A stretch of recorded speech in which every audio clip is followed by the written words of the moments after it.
Hello and welcome to the live podcast, Win More on Purpose. Today we have Chaim Loeb with us on health and business, how your health impacts your life, business, and relationships.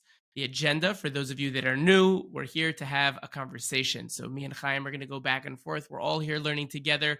Write down those questions. There will be a Q&A at the end.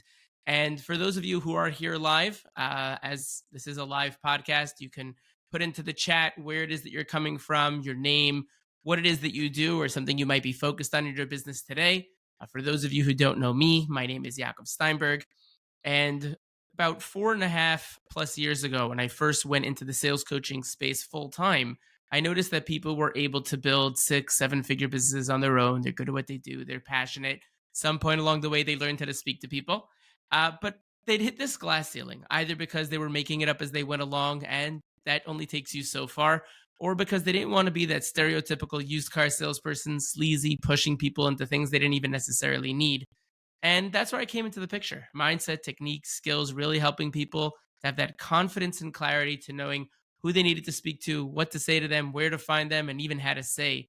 And thank God I've had the pleasure of working with quite a number of people on LinkedIn that are pretty well known, whether it be Chaya Fishman, Hoodie Bloch, Hoodie Greenberger, Ellie Bosch, just to name a few. And thankfully, the people that have worked with me at the 6-7 figure realm, have been able to grow by even 50% in the first 60 days of working with me. Those at the 100K realm, give or take, have been able to grow by even 150% in the first 60 to 90 days. And solopreneurs, even just doing $4,000 a month, have been able to grow by 240% in the first 45 days. I'm really excited to have you on with us today. Tell us a little bit about yourself, and let's get the show on the road. Thanks. Yeah, I'm excited to get the show on the road on this one because this topic is really exciting for me. But for me, as you can see, Chaim Loeb, Fit Yet Academy. I reside out here in the boondocks of Phoenix, Arizona. And like Yaacov, for him, it was about 4.5 years ago. For me, almost 5 now, Fit Yet Academy was born. And when it comes to sustainability in someone's health and fitness journey, I found that there was a gap there. And building my programs and the way I go about things is all centered around sustainability with health and fitness practices. So I work with driven Jewish men who are looking to build those sustainable practices with prioritizing their health and fitness. And it's an exciting program to run and to be a part of. And I look forward to this conversation with Yaacov, and let's get the show on the road.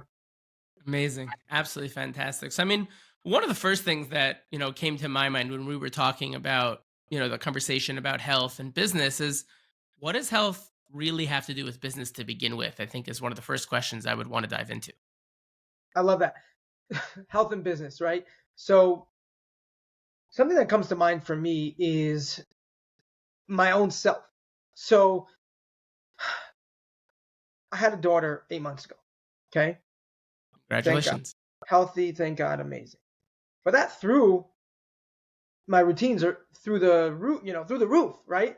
And what that looked like for me is, my priority of, the high level of consistency with my fitness training, health routines was lower, right?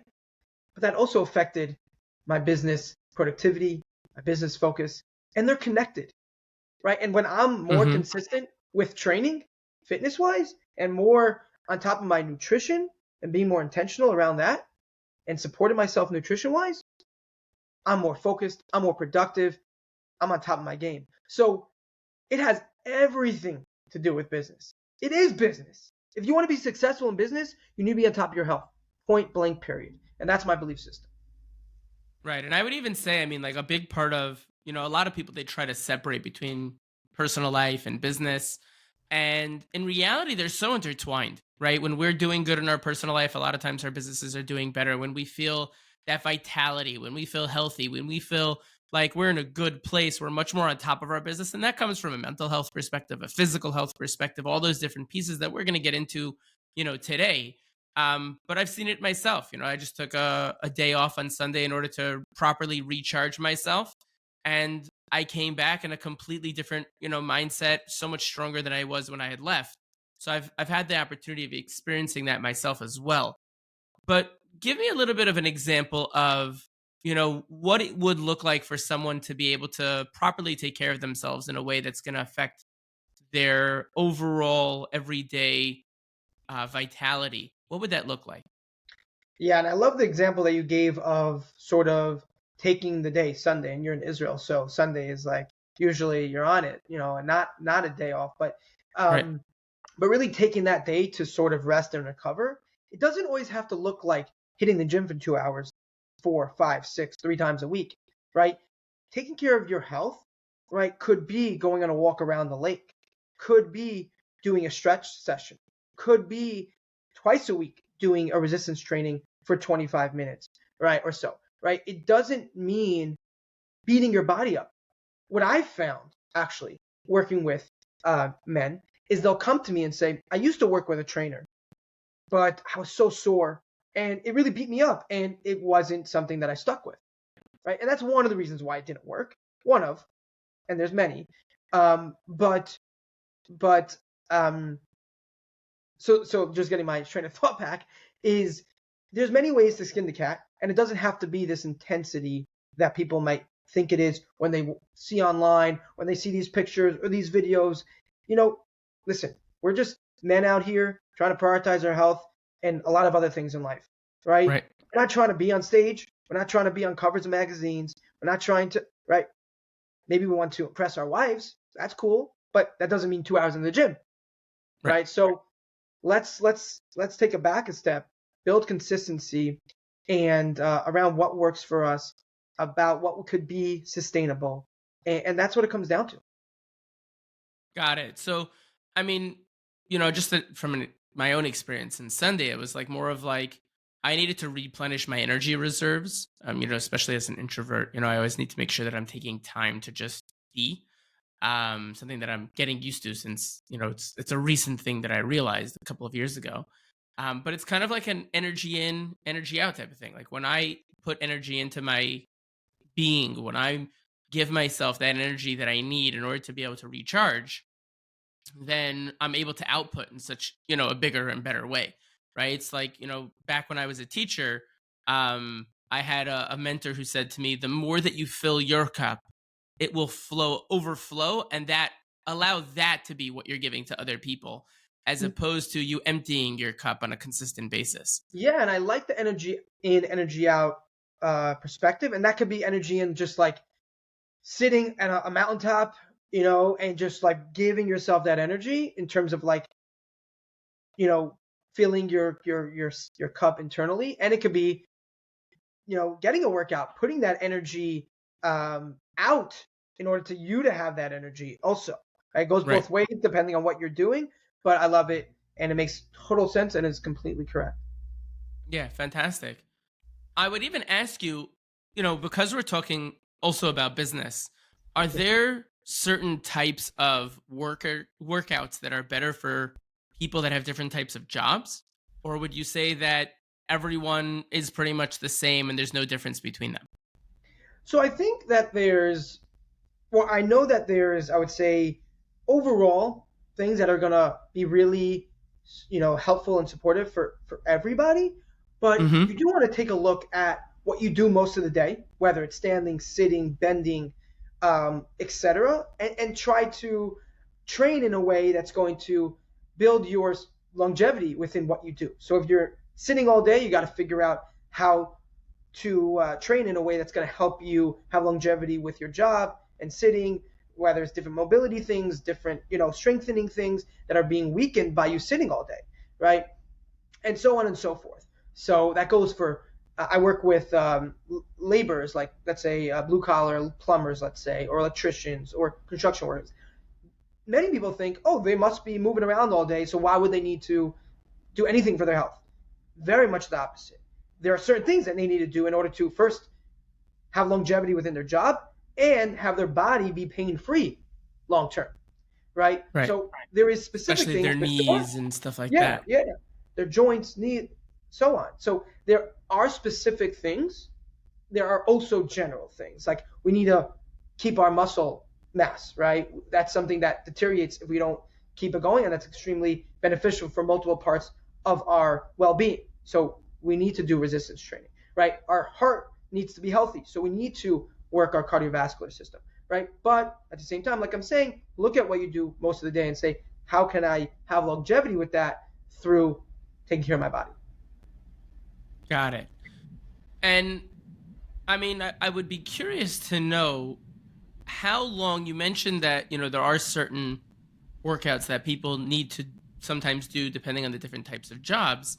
Right. Could you give us a little bit of maybe an example for, you mentioned blue collar, but what about people that are sitting at a desk all day? Like, what are some of the things that they need to do to be, keeping them right on the ball, as Yeah. it were? So within their routines, right, you want to implement things for their hip flexors and their glutes and their, hamstrings that are going to be tight from them sitting, from their, upper back and their shoulders, right, to keep that mobility, and so on. So that could be in their routine. Doesn't have to be a lot of time.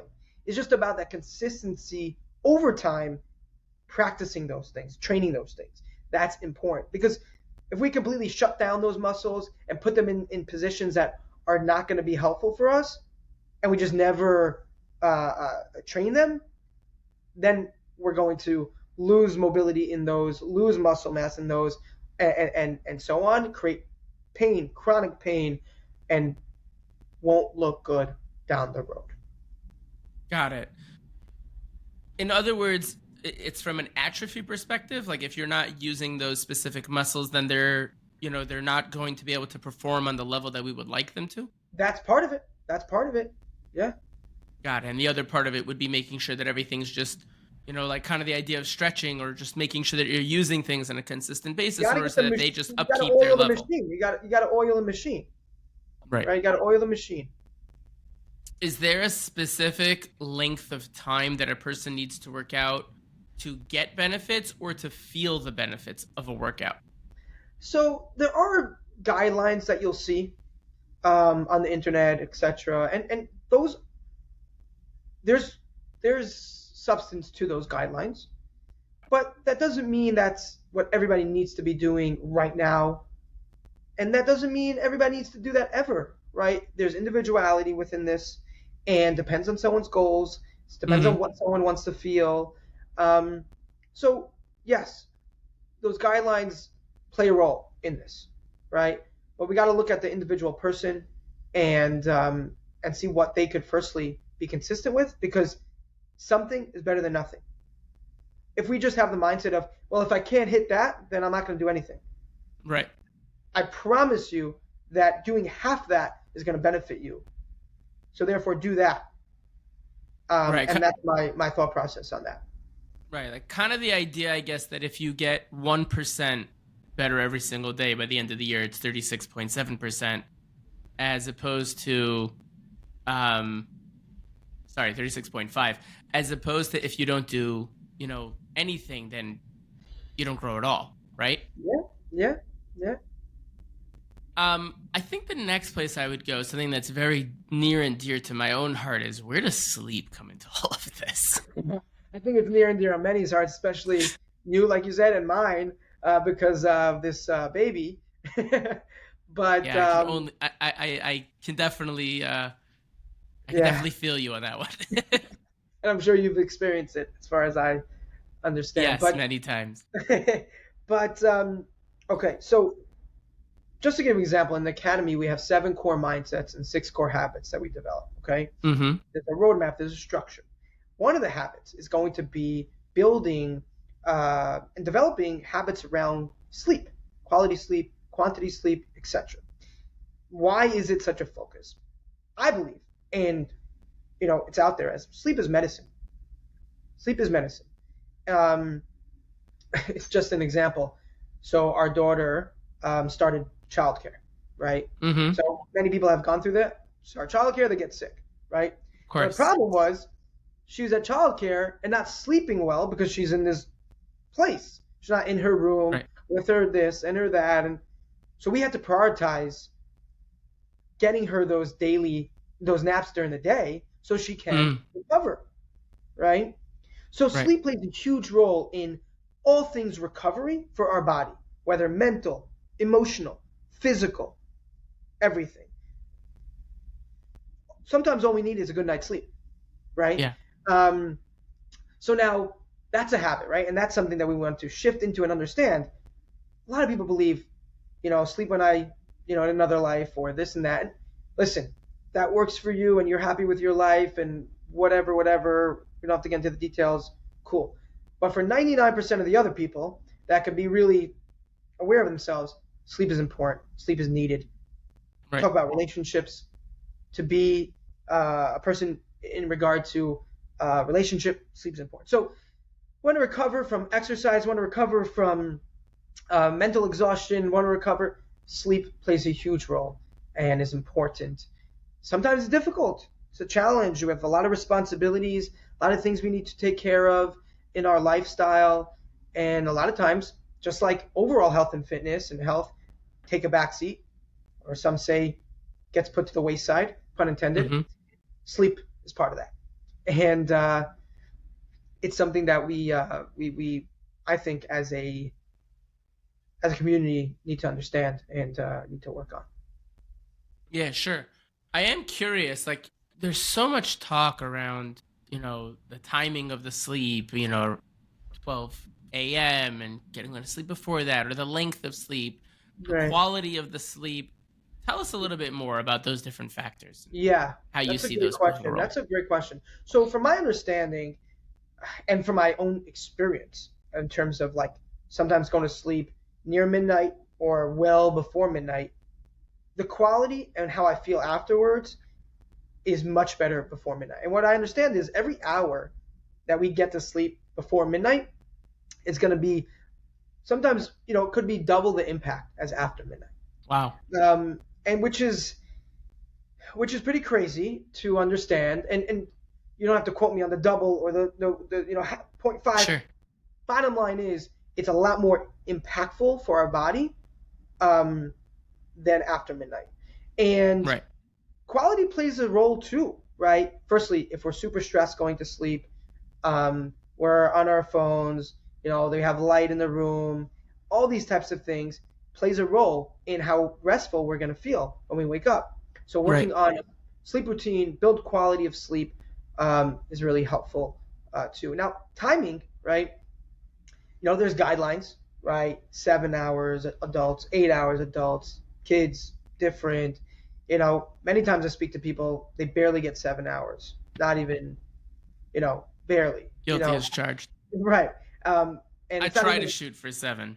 Right. So there's the try, and what happens is, 6 on average, right? And that's gonna play a role in our life, and plays a role in all of us, and we all, either try or don't try to get the adequate sleep that we need, and our body needs, and our mind needs, and the people around us need us to get. And yeah, it's tough, but it's definitely important. Got it. Yeah, and I could say for myself as well, like when I started prioritizing, I used to get even less sleep than I do now. Like I used to get 4 or 5 hours of sleep. There were certain times, when we had a new baby or different things were going on. We had a baby that had clubfoot a couple of years ago, and thank God he's doing great, but that meant that he was sleeping less, which meant that I was sleeping less. And if on average I was getting 6 hours, all of a sudden my 6 hours went down to 4 or 5 hours, and it was a disaster. Right. So like I've definitely experienced, like when I started really putting sleep as something that was really important to me and really shooting for that 7 mark or at least getting 6, I noticed a huge shift in my own energy because I felt like a different person. Right. The more the merrier, right? And obviously there's like an amount that's going to make you even more tired because you're just so drowsy from the amount of sleep. But obviously 6 is going to be better than 5 or 4. And we go through seasons, right? If things are going on, like we're dealing with kids and yada yada, right? We don't have to beat ourselves up that we're not getting the sleep. But when we can, when the opportunity is there, and when we can prioritize it, and maybe say no to a couple things that we potentially could say no to get the sleep that we need, it's medicine on all fronts. And that's the bottom line. Got it. How does stress play a role in our overall health, right? So like there's so much talk around stress and de-stressing and stress management. How does all of that play a role in disturbing one's health when one is stressed?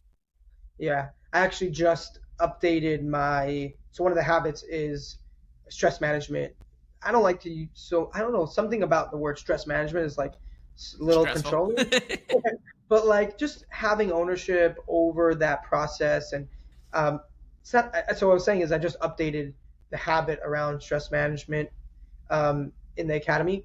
And what we talk about is not necessarily getting rid of it, right? It's inevitable. We need to Right. accept that. It's not about getting rid of it. Yes, it's about lowering the intensity of it, gaining ownership over it. That is important. Now, it plays a huge role in our physical and mental well-being. There's negatives to stress, and the positives with stress is very short term. So if we have short term stress, right, then yeah, there's some positive when it comes to performance and focus. And yes, what we're talking about here is more of that long term chronic stress for the most part. And that plays a huge role in basically breaking down our body internally, whether Right. it's our immune system, whether it's affecting our way of emotional eating and stress eating, whether it's our sleep. It plays a huge role in us mentally, emotionally, physically, just breaking us down. And we would benefit tremendously from building routines around um, our gaining ownership over our overwhelm, our stress, um, and lowering that intensity of it Right. through routines and through different things. Now, one of the things I did with the module is lay out a lot of options, whether it's physical, whether it's mental, whether it's emotional, whether it's social, whether it's environmental in nature, and find and pick what's gonna do it for you, what's gonna Right. work for you, whether it's getting outside and journaling, whether it's physical exercise and volunteering, right? What works for you is going to be the most optimal thing to do. Um, and sleep was in there in terms of helping recover, right, from Right. this. So yeah, that's my thought process, and I love the question also because it's top of mind right now in terms of updating it in the academy's roadmap, and I'm excited for members to jump in. Yeah, I found myself, I mean, when it comes down to, really connecting with the different parts of myself that might be stressed and really, doing that inner work. And a lot of that comes down to meditation. Some of it comes down to just being and really just, getting into nature and you doing the things that I like. Sometimes it's just having a conversation with me. Okay, what is it that you're stressed about? And having a conversation with that part and trying to understand what is it that's going on. And sometimes it's not even a logical thing, right? Like something came up recently in my own life in the last 24 48 hours that was extremely stressful. um you know Hopefully it's a one time thing. Something came up and I had to spend time with myself. Okay, why is it that this is stressing you out so much, right? And some of that came down from a Jewish perspective to emunah bitach and faith and all of that type of stuff. And ultimately at the end of the day, it's really just like you said, taking ownership of it, lowering the intensity of it, and really just connecting with oneself to realize, okay, is there anything I can do about this? Yes or no. If there's something I can do about it, great. So let's try to do that. If not, so then let's take that step back and realize that, okay, this isn't something that's in our hands, and holding on to it isn't going to help us in any which way, shape, or form. Yeah, I think identifying, right? You talked about identifying. One of the steps that I talk about in the academy, in the module, is identifying. Is it family responsibilities? Are you hungry, right? Are you having lack of sleep? Is it work related? What is it? Identifying it. Only Right. then can we like really start routines and figuring out, right? Because then if we don't identify, and it's each time identifying it, right? It might Right. be you might see a trend, but each time identifying it and then building routines. So that's the thought process with stress and stress management. And one thing Got is it. really identifying and learning what works for you to build routines around to help with that, help with lowering the intensity of it because it's inevitable and we need to accept that. Right. And you mentioned routines. I mean, I think that one of the one of the things I know that I struggle with other than sleep is food, right? Nutrition. And what I Right. mean by that isn't that, I eat healthy, but that's not necessarily focusing on nutrition, right? From a Mm. coach, like yourself, and I've had my own workout coach and things like that. I know that nutrition doesn't necessarily mean only eating well, right? It's so much more than that. So take us a little bit into how nutrition fits into this whole conversation, and especially for busy entrepreneurs as well, because I know that even myself as an example, until I figured out what works for me from a nutrition perspective, I could just go, I got in the zone and I just like forget about food until all of a sudden I'd be like starving, right? And then it's like eat whatever you can see. So tell us a little bit about how that process works.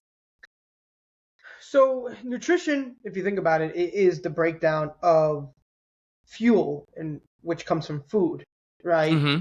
And building habits around supporting yourself nutrition wise is ideally what we need to do, right? So Mm-hmm. we could just hope that there's going to be nutritious food around. We could just get in the zone and not eat, right? And like you said, eat anything in sight. Ultimately, what it comes down to is sort of building what I've found is building a step-by-step process to incorporate prioritizing our nutrition into our life, into our daily life, and doing it in a way that's going to not just take up our whole life and think we're cooking for 3 hours a day, right? Right. And and that could be with keeping it simple. That could be with bringing on support from others. That could be with utilizing your time differently to make it happen. That could be realizing, hey, I'm actually eating not so much variety, and if I eat healthy, yeah, I might not have variety in terms of also when I eat supportively, because a lot of times we just order the same thing at the restaurant or we eat the same thing from home. Like, Right. so we could have the same, not variety, but it could be supportive for our health. It could be fuel for us to focus at work, to have energy for our kids, to, etc. So it comes down to intentionality, comes down to prioritizing, and it takes time to build an identity around someone who does that, right? Right. Something that's so important to the way I um, guide academy members is this goal of building an identity around someone who prioritizes his health. Now, I say they don't have to. No one needs to know this part of your identity. It can be just you, right? That's cool. But it's not your whole identity, but it's part of who you are, and you can know that, just you. And that's ultimately what needs to happen for this to be prioritized consistently and sustainably. And that's built over time through a process. And yeah, it is important. It is fuel, and we either could fuel ourselves with the what I like to say is temporary satisfaction or long-term fulfillment. Wow. Yeah, I mean, I think it's a very powerful way that you said that. Like, either we could be fueling ourselves with temporary satisfaction, or long term fulfillment. And I think that it's very empowering when you put it that way, right? As opposed to like a lot of times when we hear about nutrition, we hear this dieting, and that evil word. I guess it's a 4-letter word. Um, but ultimately, at the end of the day, eating healthy isn't about having a diet, right? It's like you said, it's having a routine. It's finding what works for you and then sticking to it in a way that's going to be ultimately sustainable, so that you can be successful with your goals, whatever they are. Yeah, 100%. And I think for nutrition wise, it really trips people up because it's like, firstly, you really have to have that ownership and develop that, because it's very easy to just kind of let it slide or not do anything about it, or just there's options in the break room. There's, a luncheon with at work. There's, coffee and danishes at shul. There's, Right. so it's very easy just to kind of be lackadaisical with it, kind of get what you need to get to the end of the day, um, and then we just go through that cycle. Um, Right. and because we think that if I'm going to support my health nutrition wise, then I need to go on a diet. Um, And unfortunately, that's a real thing that people go through. And that's Right. very sad. And for years. Um, and what I'm trying to do is change that narrative. Yeah, 100%. Um, and it's amazing, like, the work that you're doing to try to combat all of that type of stuff. Um, I think one of the things, I mean, I've been drinking the pretty much the whole time that we've been talking. Um, I know that drinking is something that's very, big conversation, right? Yeah. Within, health and fitness. And we all hear that drinking water and hydration is important. What's the down low? What's the real story when it comes to hydration, and what should people be Yeah. looking out for, especially, during their workday, to make sure that they're taking care of themselves? Yeah, I love that. And it's funny because I got this water bottle. This is actually for my wedding. You know how they give like the chassan and kala like a water bottle, so Hmm.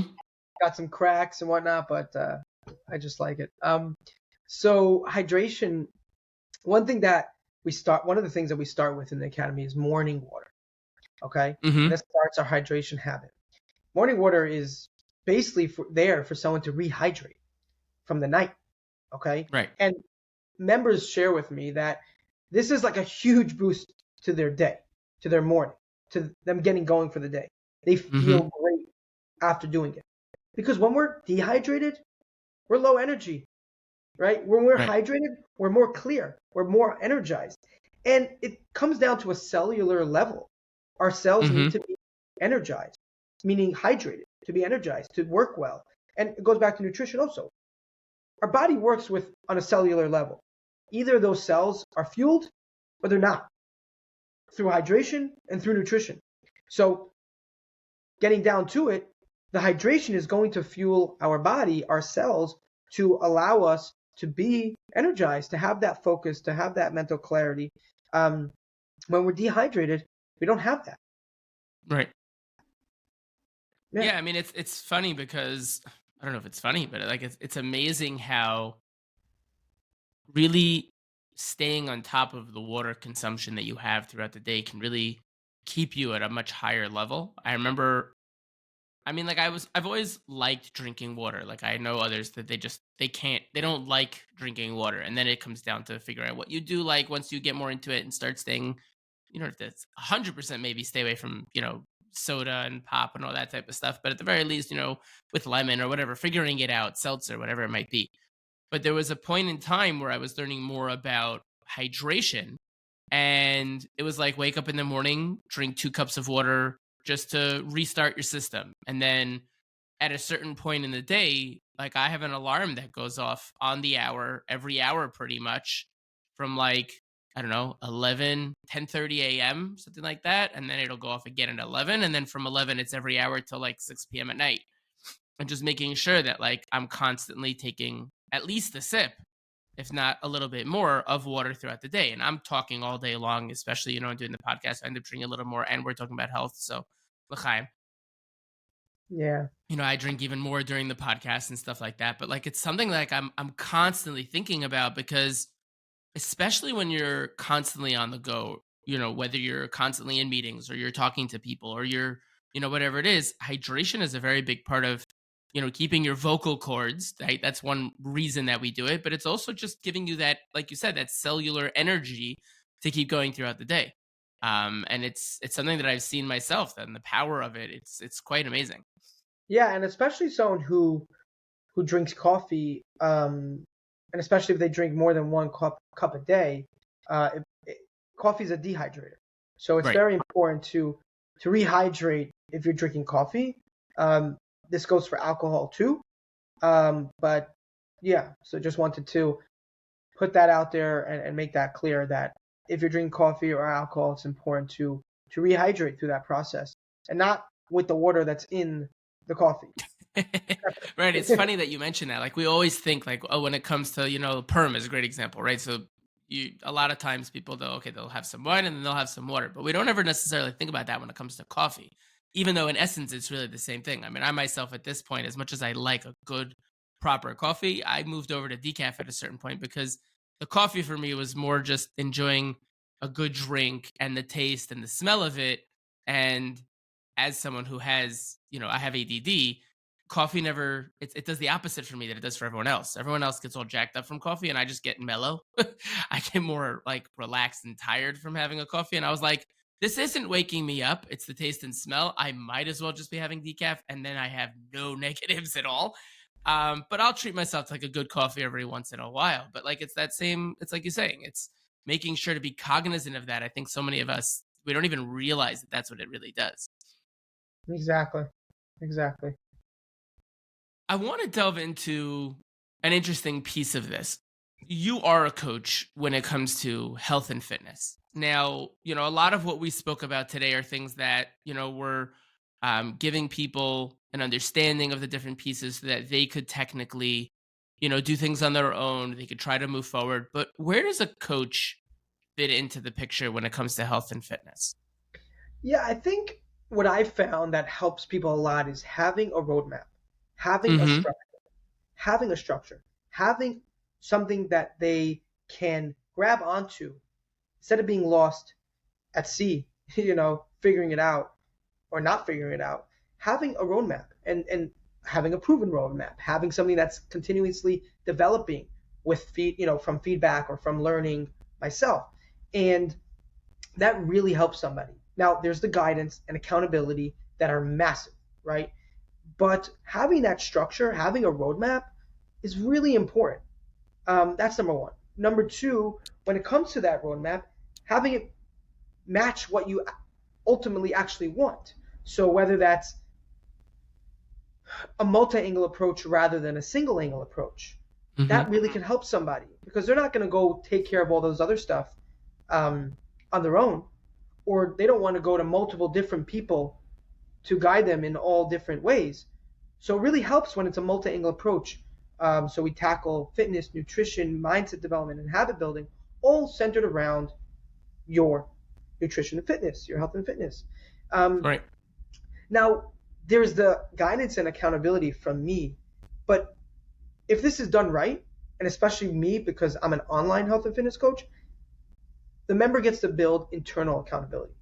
And ultimately, that's one of the most impactful parts of this online health and fitness coaching is they get to build internal accountability. I'm not knocking on the Mm. door.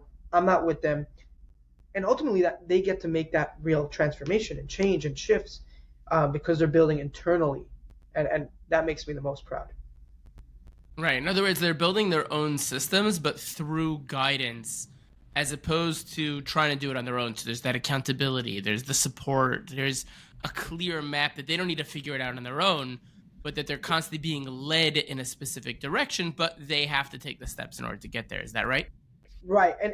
And yes, and also they're taking those steps very much in a sense on their own in their own like responsibility, right? Because Their own I'm not waiting terms. for them somewhere, right? Their own terms. Like I'm not waiting for them somewhere.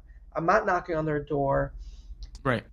And that's one of the reasons why I love this. It's a very impactful and very valuable. Yeah, absolutely. And kudos to you. I mean, it's, I've seen some of the work that you've done, the people that you've helped, and it's life altering without question. And I myself, having gone through and go through this experience, with my own coach, like I see what it's enabled me to be able to do from that intentional perspective, and really making sure that ultimately you have to make your own choices when it comes to the food you eat, the habits that you put down, and what it is that you are or are not doing. And that is a very different experience than when you have someone who's on top of you, making sure that you're doing quote unquote what it is that you need to be doing, within the routine. So I think that's very, different for a lot of people than they're used to. Do you ever get the question like whether it's, more invasive or less invasive to have, an online coach versus a coach that's in person? Well, invasive, maybe. Maybe that's the wrong word. Yeah, maybe explain to me invasive No, what or I mean by that is, what like you you said, you're not standing over them, making sure that they're right. doing whatever it is that they need to be doing. I think it allows for a flexibility in a sense for someone to be on their own schedule And that Mm, allows for someone to be more consistent because work trips, family trips, um, so on and so forth, right? right. Moving, that doesn't affect anything. I mean, yeah, it creates challenges, right? But that doesn't say, okay, now you got to find someone else, or now you got to, we got to stop, Right. or whatever it may be, right? So it allows for a fluid, consistent growth through all seasons. And this is something that I really, Interesting. really believe very strongly, and I talk to my members about, is we need to go through different seasons. And I actually shared something about this the other day. We need to go through different seasons of life, whether it's the chagim, Right. whether it's family trips, whether it's changing a job, whether it's to really build that sustainability. So it creates an opportunity.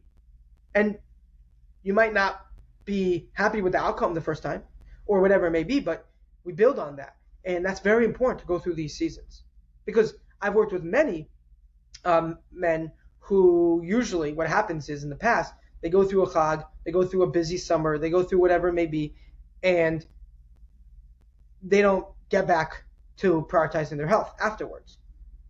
And they Right. love to give the feedback that, hey, I was really inconsistent for 2 weeks, whatever it may be, and we're back to where we want to be, and that's so powerful and empowering and wonderful. Right. No, absolutely. You can see the passion with which, you approach everything that it is that you're doing, and it's amazing. Right Okay. before we move into Q&A, and anybody who has any questions can feel free already to put those into the chat.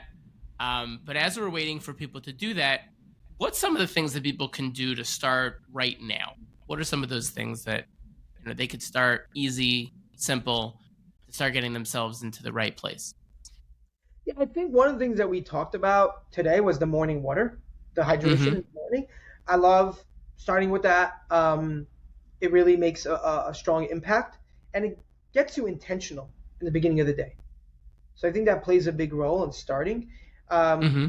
Now, someone could, start maybe parking a little bit further away from shul or work, right? Someone could take phone calls, while they're, walking. They'll kind of get a little bit more movement. Someone could stand up from their desk every hour to walk around a little bit, just to get a bit more intentional about your health, right? These things are going to make you a bit more mindful.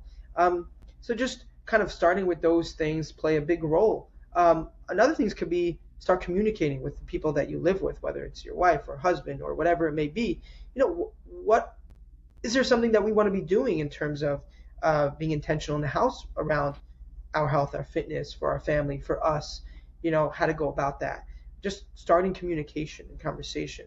But ultimately, like Right. that morning water and a bit more movement, whether it's taking phone calls while you're walking or parking a little bit further away for the outcome, and also just to build that intentionality um, into your day with your health.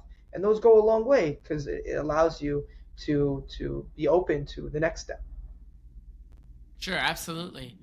Um, and I think it's very powerful what you're saying, because again, it all comes back to that one word, being intentional, right? Intentionality, and really having a purpose when you're doing things, as opposed to just winging it and just, oh yeah, when I get there I'll figure it out, right? It's having that strategy in place. It's having that understanding of what it is that I want to get to, which is a part of targets and goals and all of that, but really having that underlying roadmap, as you said, of where it is that I want to go and what are the things that I'm going to need in order to get me there. Yeah, I mean, if those who like know my process or my journey or anything like that, like my tagline is live with intention. Um, Right. because when it comes to health and fitness, it plays a huge role, and life in general and business. So I love that word. Um, so you hit it spot on. Amazing. So one of the questions that we have here is there's so many different avenues when it comes to working out, right? There are people who run, there are people um, who do powerlifting, strength training. There are people who kind of do a mix of all of them. What are some of the benefits in terms of the different ways of going about this process? Yeah, so I like that question, and there's different outcomes to it, meaning the benefits are the outcome. What outcome do you want, right? So, Right. one, thing is going to allow you to have more power. One thing is going to allow you just to have more strength. One is going to allow you to have more sort of endurance, right? Others are going to have both. And you could do different things to have both outcomes. So it's really about, okay, what do I want the outcome to be? Okay, now we got to Right. figure out what route we want to take to get there. And that's ultimately what's important. And I think not, you got to think about that when you're starting, you're figuring out what you want to do, and understand the expectations of, okay, what am I willing to do to get there? And then we have Right. to understand, again, the expectations of time and what we're putting in to get to what we want to get to. So that plays a role. I mean, expectations are huge. Yeah, and I think it's very important the point that you bring out, which is it all comes down to what do you want out of this process, Yeah. right? Is it that you want to be able to run faster or farther? Is it that you want to just, bulk up? You want to look a certain way? You want to feel a certain way? What are the things that are going to really get you there? And a lot of us, I think, have misconceptions from, our conditioning and the world around us in terms of what we think is what we should be doing. When in reality, having someone like yourself, even just to, have a consultation with to find out what would be the best thing for you in terms of your goals, is really the way to go in terms of understanding the different options that are out there. Yeah, I mean, if anybody has any questions, they could feel free to for sure reach out, and we can have a conversation, even if we don't work together. Just if you have a question regarding what you want to do and what route you want to take, feel free to reach out for sure. You can email me. You could see my website. You could schedule an intro call. You can, reach out to me on LinkedIn. But would love to interact and communicate around these topics. Amazing. And ending off, as we always do when it comes to the live podcast, I have, some notes over here. And if I were to try to put everything into implementation right away, I'd fall flat on my face and probably break my nose. So what I always suggest, pick one thing that you took away from today that you want to start implementing. Start with that, whether it's the morning water, whether it's something else that you took out from today, and just begin. But do it one step at a time. Don't try to do everything at once. Chaim, I know that you just now started talking a little bit about, a consultation with you. Tell us a little bit more about the offer that you wanted to give everyone here today. I'm going to put the contact details into the chat as you do so. Yeah, I mean, listen, people might have questions. People might want to know what sort of route they might want to take, and I'm open to having that conversation with somebody. If they want to, just explore what the academy has to offer, we have the website. We have an awesome, um, video on there that gives a great insight around the website, different testimonials there, and different things about the academy. And we could have just an intro call to discuss, or just have a conversation around what you're trying to do, or what you want to do, or what would be best for you. Love to communicate and have a conversation about it. So again, Amazing. you could schedule a call. You could email me, message me on LinkedIn. Feel free to reach out and connect, and you can talk. Absolutely fantastic. So I've put Chaim's LinkedIn as well as his website into the chat, and it'll be in the description of the podcast as well, for anybody to check him out. In terms of, myself, as we always say in these live podcasts, we speak about things that are timely, interesting, that you can add to your skill set toolbox. If you loved what it is that we did today, if you have any questions about it, you can feel free to send me a message as well, or schedule a free 30-minute free strategy session to take your sales game to the next level, or anything that we just spoke about today, or anything in general, really. I do say, they do get booked up pretty quickly, so grab them while they're hot. But Chaim, greatly appreciate you coming on today. I know that it has been quite impactful, even for myself, and I'm sure for everyone here that are listening today. And thank you very much. Greatly appreciate it. My pleasure. I do want to say that I've had conversations with Yaacov, and they've been very impactful. Thank you. My pleasure. So Yaacov didn't ask me to say this, but if you want a valuable conversation around strategy in terms of what you're working on, I highly recommend. That means a lot. Thank you very much. And know that I did not ask you for that. I'm very, very touched. I appreciate it tremendously. And to everyone else here today, thank you so much for joining us. And until next week, have a fantastic rest of your day. Take care.